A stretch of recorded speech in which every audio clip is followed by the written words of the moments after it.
से what do you think about peak state of mind? जैसे कई बार हमारे साथ ऐसा होता है कि हम लोग जैसे आप कोई भी गोल अचीव करना चाहते हो, आप कुछ भी सीखना चाहते हो, पर आपके लाइफ में डाउन आता रहता है बार बार कि आप यू आर गेटिंग डाउन। तो उसको ओवरकम करने के लिए I try to come to my peak state of mind, मतलब I try to get energetic. या मैं कोई गाने सुन लेता हूँ, या मैं आपका कोई जैसे आपका कोई वीडियो देख लेता हूँ मैं, तो उससे मेरे को पीक स्टेट ऑफ माइंड मिल जाता है कि okay I am getting there. तो उसके बारे में आप क्या सोचते हो कि peak state of mind is good, और इज इट इसका हेल्प होता है, maybe it is good, इस टाइप का मैं आपसे कुछ। तो don't call it peak state of mind, इसको आप बोल सकते हैं मोमेंटम। जैसे अगर मैं आपको एग्जांपल से एक्सप्लेन करने की कोशिश करूं तो आप ये देखिए कि कोई ट्रेन है जो आप मानो 20 की स्पीड से जा रही है, 20 किलोमीटर पर आवर। उसके सामने एक बड़ा सा पत्थर ला करके रख देते हो तो क्या होगा? तो वो ट्रेन रुक जाएगी। क्यों? क्योंकि मोमेंटम नहीं है ना। चलना शुरू ही हुई, यानी 20 किलोमीटर की स्पीड पे आई, धीरे धीरे चलना शुरू हुई, सामने पत्थर आया, रुक गई।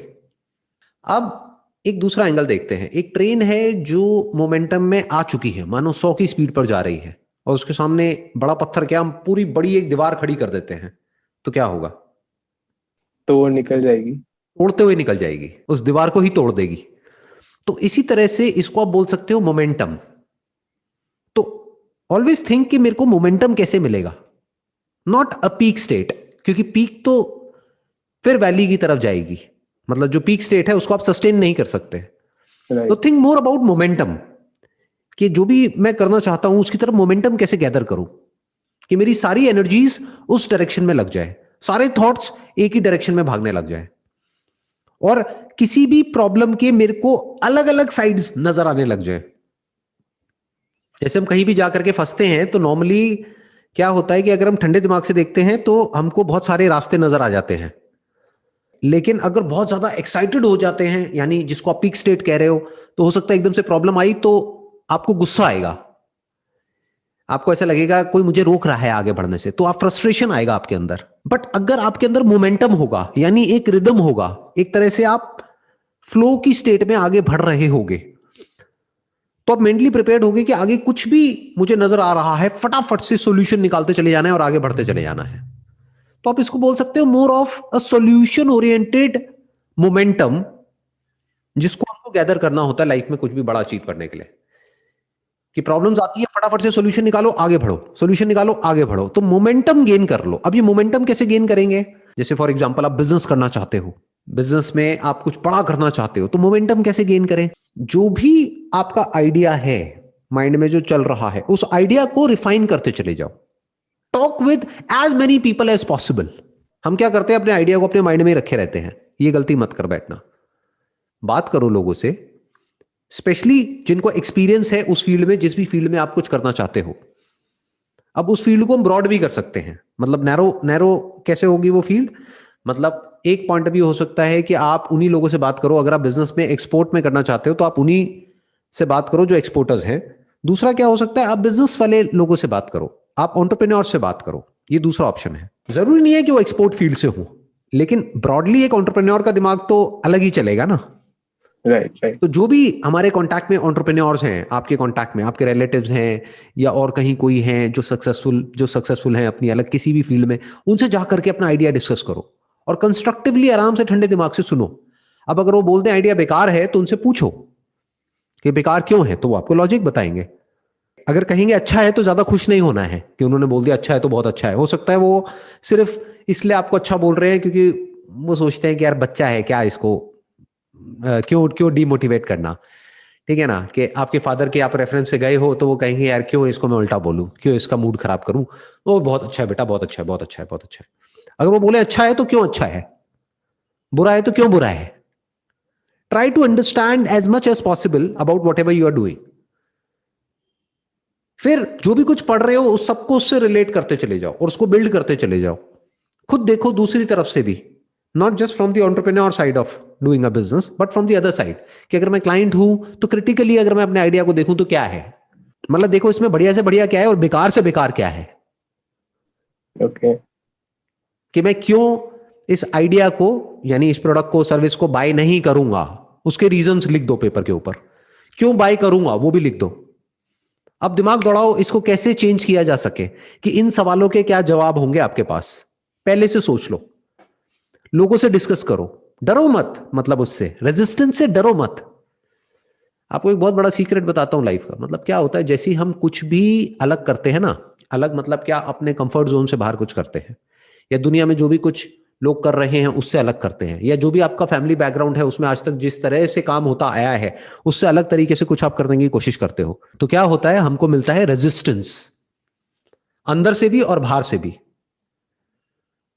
मतलब अंदर भी आपके कॉन्फ्लिक्ट होगा, एक रेजिस्टेंस आएगा, बार बार वो कंफर्ट जोन आपको याद आएगा, जो पहले करते थे वो याद आएगा, बार बार माइंड कंफ्यूज होगा, एक अंदर से रेजिस्टेंस आएगा, वो आपको रोकेगा आगे बढ़ने से। जो मैंने अभी ट्रेन का एग्जांपल दिया था ना, वो 100 की स्पीड तक ट्रेन को जाने ही नहीं देगा, प्लस बाहर से भी रेजिस्टेंस आएगा। अब इस रेजिस्टेंस को फ्यूल बना लो, इस रेजिस्टेंस को रेजिस्टेंस की तरह मत देखो, इसको फ्यूल बनाओ, इसको फीडबैक की तरह देखो, make it a feedback loop, कि कोई भी कुछ भी बोल रहा है उसको अपने उसमें इंजन में डालते चले जाओ और स्पीड बढ़ाते चले जाओ, स्पीड कम नहीं करना है। यानी किसी ने अच्छा बोल दिया तो एक्साइटेड नहीं होना है, किसी ने बुरा बोल दिया तो परेशान नहीं होना है, उसके एंड तक जाना है, उसके कॉज तक जाना है, और डीपली समझ लेना है कि मैं क्या कर रहा हूं, क्यों कर रहा हूं, इसकी वजह से क्या होने वाला है, अभी क्या होने वाला है, आने वाले टाइम में क्या होने वाला है, और प्लस छोटे से छोटे लेवल से मैं इसको शुरू कैसे कर सकता हूं। मोस्ट इंपॉर्टेंट, बिजनेस में जो हम सबसे बड़ी गलती करते हैं वो क्या है, प्लानिंग ही करते रह जाते हैं अपने माइंड में, कि जब ये आइडिया मेरा परफेक्ट हो जाएगा तब मैं करूंगा। That is not about gaining momentum, वो तो आप अपने माइंड में ही कुछ का कुछ ख्याली पुलाव पका रहे हो। जब ग्राउंड रियलिटी जब करने जाओगे तो देखोगे यहां तो कुछ और ही हो रहा है, तो लॉन्च इट, वेट मत करो, जो माइंड में आ रहा है उसको छोटे से छोटे लेवल पर लॉन्च कर दो फटाफट से। टारगेट होना चाहिए कि मेरे को अगले 15 दिन में लॉन्च करना है इसको, और फिर लॉन्च करके फिर देखना है कि क्या होता है क्या नहीं होता है। ऐसे नहीं बैठ करके अपने माइंड में कुछ भी सोचता चला जा रहा हूं। तो फिर लॉन्च करने के बाद में प्रॉब्लम्स आएंगी, उसको ठीक करो, फटाफट से मोमेंटम गेन करो, दिमाग दौड़ाओ कि मैं पहली सेल कैसे निकालूं।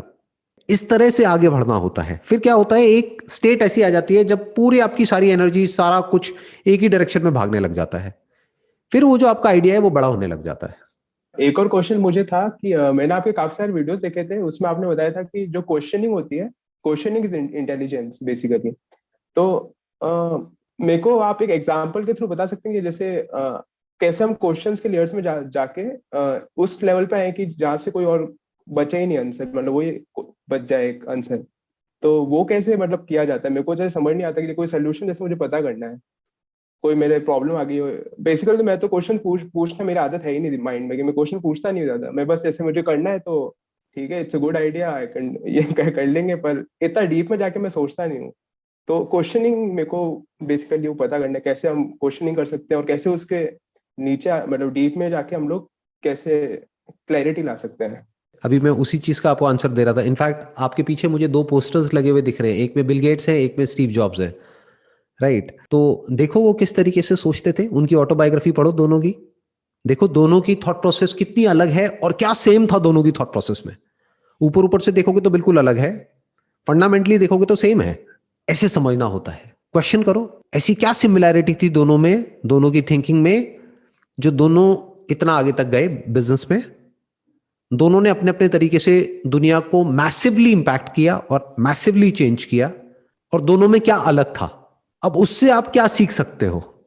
यानी जो दोनों में कॉमन था वो आप अपने अंदर डेवलप करो, और जो दोनों में अलग अलग था उसमें से जो अच्छा है वो ले लो, जो बुरा है उसको छोड़ दो। जैसे अगर स्टीव जॉब्स की बात करी जाए जो आपके पीछे हैं, he was very very particular about design, to keep things simple. He was an excellent marketer. Right.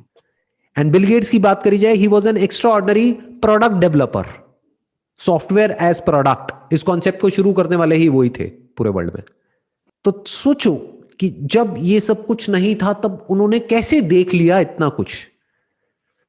दोनों की ही विजन शुरू से ही क्लियर थी, दोनों की स्टोरीज काफी हद तक मिलती जुलती मिलेंगी। अंडरग्रेड लेवल से ही दोनों ने शुरू कर दिया था, दोनों एक दूसरे से अलग थे, लेकिन एंड गोल अगर देखा जाए तो both were billionaires, both became billionaires, एक ही जगह पे जाकर के मिले। तो इस तरह से आप इनसे काफी कुछ सीख सकते हो। इस तरह से क्वेश्चनिंग करनी होती है, मतलब सही क्वेश्चनिंग करनी होती है, अपने आप से सही तरह के क्वेश्चंस पूछने होते हैं। जैसे जो भी आप करना चाहते हो उसमें उस बिजनेस से रिलेटेड क्वेश्चंस पूछने होते हैं कि मैंने किया, मुझे रिजल्ट नहीं मिल रहा, तो क्यों नहीं मिल रहा। आप कह रहे हो ना मेरी आदत नहीं है ज्यादा क्वेश्चंस पूछने की, मेरी आदत है कर देने की, तो करो, ये अच्छी आदत है, ये बुरी नहीं है। आपने किया, क्योंकि बहुत सारे लोग होते हैं वो क्वेश्चंस ही पूछते रहते हैं, कुछ करते ही नहीं है, उनका क्या फायदा है। वो तो इंटेलेक्चुअल स्टिमुलेशन हो गया ना।